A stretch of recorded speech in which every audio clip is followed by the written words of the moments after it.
Look, some guys retire and buy a boat, maybe take up golf. Hell, Brett Favre went and showed his meat off. But Tom Brady, on the other hand, this absolute psychopath looked at retirement and said, you know what? I'm going to commit the most brazen conflict of interest in sports history, and nobody's going to do shit about it. And spoiler alert, he was right.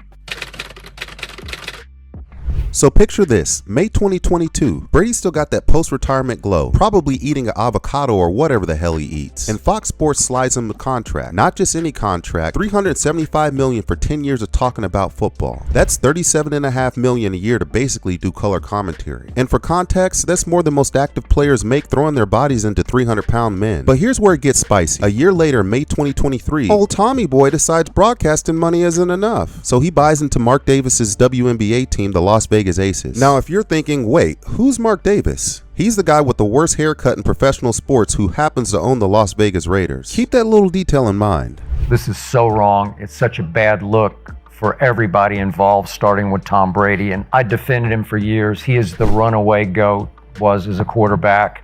And now in retirement, the runaway GOAT is trying to flex and flaunt. He's bullying this league. He's bigfooting this league. Okay, then October 2024 rolls around, and Brady, who's already got his Fox gig, already buddied up with Mark Davis through the Aces, decides to buy 5% of the Raiders for a cool $400 million. So let me get this straight. He's getting paid to analyze all 32 NFL teams while owning one of them? That's like being a food critic who owns the restaurant you're reviewing. Actually, no, it's worse. But wait, here's where it gets absolutely unhinged. Where on Monday Night Football, cameras catch Brady, not in the owner's box like Jerry Jones, not in some luxury suite getting drunk on an overpriced beer. This maniac is in the coach's box with the headset. I fell out of my chair last night when I saw him sitting in the coach's box with a headset on. He is blatantly FUing the entire league and my former network. His duties as a Fox broadcaster allow him to obviously interview all of you the day before he would commentate on your game. James Palmer from the NFL Network drops this bombshell tweet. Brady's meeting with Chip Kelly, the Raiders offensive coordinators, 2 or 3 times a week going over film discussing game plan. Meanwhile, every Sunday, the same guy is interviewing opposing teams for his Fox gig, getting inside information and learning their strategies. Think about that for a second. Brady's calling a game for Fox. He gets to interview both teams and ask about their game plans, injuries, and their strategies. Do you really think that Tom Brady wouldn't pass along any information he learns to the Raiders? You know, his team, the one he's helping game plan for? Tom is doing exactly what he should do, and he's following the rules. This is on the NFL. They never expected this to happen.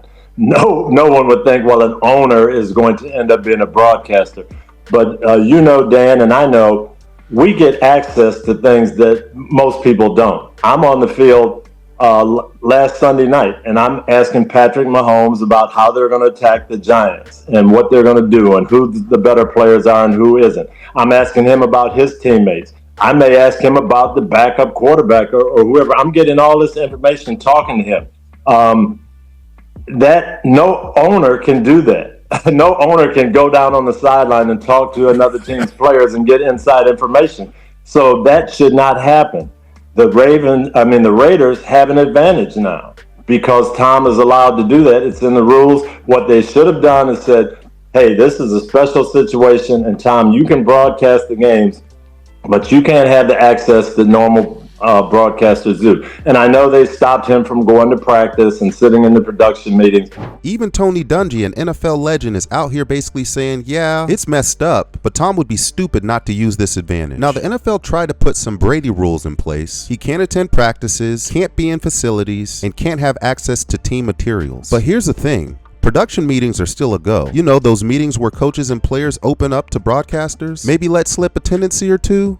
Now, those things kind of battle against each other when Tom Brady is an active NFL owner, not just a angel investor, not just a laissez-faire owner. This dude is on the horn, a part of game planning. Pat McAfee nailed it. Teams are basically going to feed Brady absolute bullshit in these meetings now. Yeah, Tom, we're going to run the ball 50 times. Our quarterback, he's actually left-handed, LGBTQ, changed overnight. Wild stuff. Because what's the alternative? Telling a guy that partially owns a team that you're playing something real? People really pissed about this, him in the coach's box, I would assume? I would think so. I would think that changed the whole narrative of being allowed to come in, not being allowed to come in.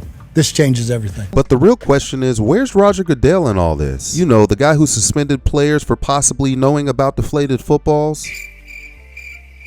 The same league that fined Marshawn Lynch for not talking to media is totally okay with their broadcast hybrid monster interviewing teams and then game planning against them. But why? Here are 3 reasons. Number 1 is Tom Brady, you know, Mr. 7 Rings. Number 2, Fox and the NFL are in bed deeper than Brady and Giselle ever were. And number 3, sadly, nobody really gives a shit about integrity anymore. Think about it. Pete Carroll had to come out and say that reports were totally inaccurate. You know, Pete Carroll, the same guy Brady helped interview for a coaching position, nothing suspicious there. But here's what kills me. Brady spent 20 years being accused of cheating. Deflategate, Spygate, and his response? Fine, I'll show you what actual cheating looks like. This isn't even cheating anymore. It's just legal inside trading. Corporate espionage with the headset? I don't even know what to call it. We always hear it as players, as coaches, hey, it's nobody, bigger than the Shield. There's nothing bigger than the NFL.